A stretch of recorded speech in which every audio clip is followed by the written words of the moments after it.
যে মেয়েটার বয়স 16 বছর। জিনিসটা শুরুতে ছিল এআই, পরবর্তীতে দ্বিতীয় বিবাহ মানে বেআই, আর এখন হচ্ছে বিদায়। জান্নাতের টিকিট বিক্রি করতে গিয়ে শেষ পর্যন্ত ধরা খেলেন। আলোচক বলছেন, আপনার কাছ থেকে একটু শুনতে চাই। জিনিসটা শুরুতে ছিল এআই, পরবর্তীতে দ্বিতীয় বিবাহ মানে বেআই, আর এখন হচ্ছে বিদায়। তো আমাদের সূরা আল ইমরানের 26 নম্বর আয়াতে আছে ওয়া তুইজ্জু মান তাশা ওয়া তুজিল্লু মান তাশা। আল্লাহ যাকে ইচ্ছা সম্মানিত করেন, যাকে ইচ্ছা লাঞ্ছিত করেন। 5ই আগস্টের পর একটা গুপ্ত বাহিনী, শুধু গুপ্ত থেকে সুপ্তই হয় নাই, মানে প্রকাশ্যে আসেনি। আমরা দেখলাম পরকীয়া, আপত্তিকর ভিডিও, প্রবাসীদের স্ত্রীদের বাসায় বাড়িতে গভীর রাতে হানা। তো এবং কি শুধু তাই না, ধরেন আপনি এখানে অ্যাঙ্করিং করতেছেন যে একটা ওয়েস্টার্ন ড্রেস পরে, আপনি চুল কেন ছেড়ে দিচ্ছেন, আপনি কেন মাথায় কাপড় দিচ্ছেন না, ওড়না পড়তেছেন না, এটা নিয়ে দেখবেন যে বিভিন্ন কন্টেন্ট কমেন্ট। আপনাকে বলতে আমি প্রতীকী অর্থে বোঝাচ্ছি।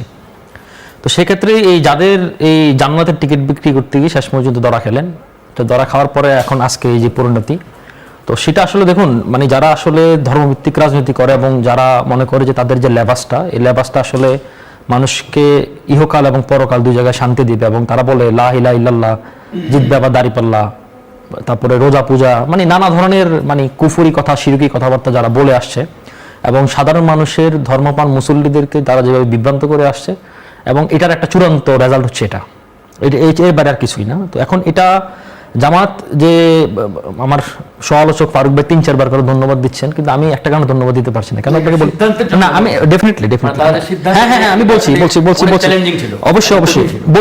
বলছি। ধরেন 12/7, ধরেন জুলাই মাসের, এখন জুলাই মাস চলছে, 12 জুলাই ওদের একটা প্রজ্ঞাপন এসেছে। প্রজ্ঞাপনটা সাইন করেছেন মিয়া গোলাম পরোয়ার, যিনি সেক্রেটারি জেনারেল অফ জামাত ইসলাম।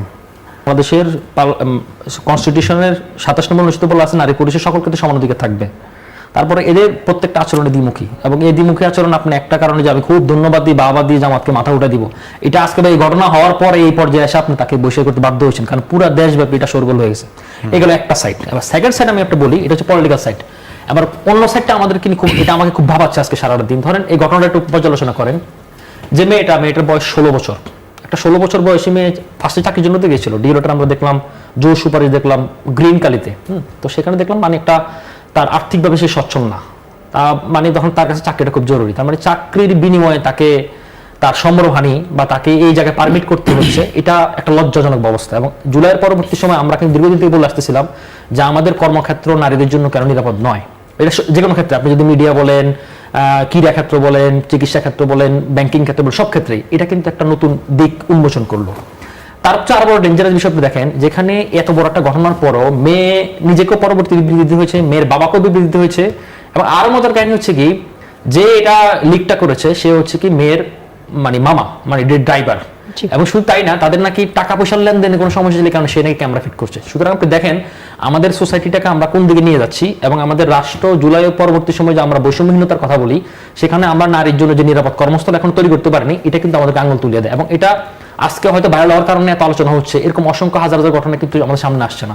সুতরাং আমাদের কিন্তু রাষ্ট্রকে এটাকে সিরিয়াসলি ভাবতে হবে। এটা কিন্তু একটা নৈতিক স্মরণ না শুধুমাত্র, এটা আমাদের সোসাইটি যে ভেঙে পড়া, রন্ধ্র অনুযায়ী সোসাইটি মানে ভেঙে চুরমার হয়ে যায়, এটা কিন্তু একটা বড় একটা প্রতিফলিত অংশ কিন্তু এখানে উন্মোচিত করলো। আমি মনে করি যে রাষ্ট্র বিচারের বাইরেও রাষ্ট্রের নৈতিক জায়গা থেকে, রাজনীতিক পলিটিক্যাল আন্ডারস্ট্যান্ডিং জায়গা থেকে আপনি দেখেন জুলাই পরবর্তী সময় আমরা কিন্তু বারবার বলছি, জুলাইয়ে যে পরিমাণ নারীর বা মেয়েদের মানে অংশগ্রহণ ছিল, পরবর্তী কিন্তু সে মেয়েদের অংশগ্রহণ নাই। এবং আপনাকে ডেটা দিয়ে শেষ করি, মানে আমাদের IMF এর যে ডেটা, আমাদের যে কর্মস্থল, আমাদের এখন পুরো শহর অঞ্চলে প্রতি 5 জনের একজন নারী শিক্ষিত হওয়া সত্ত্বেও, যোগ্য হওয়া সত্ত্বেও সে কর্মস্থলে যাচ্ছে না।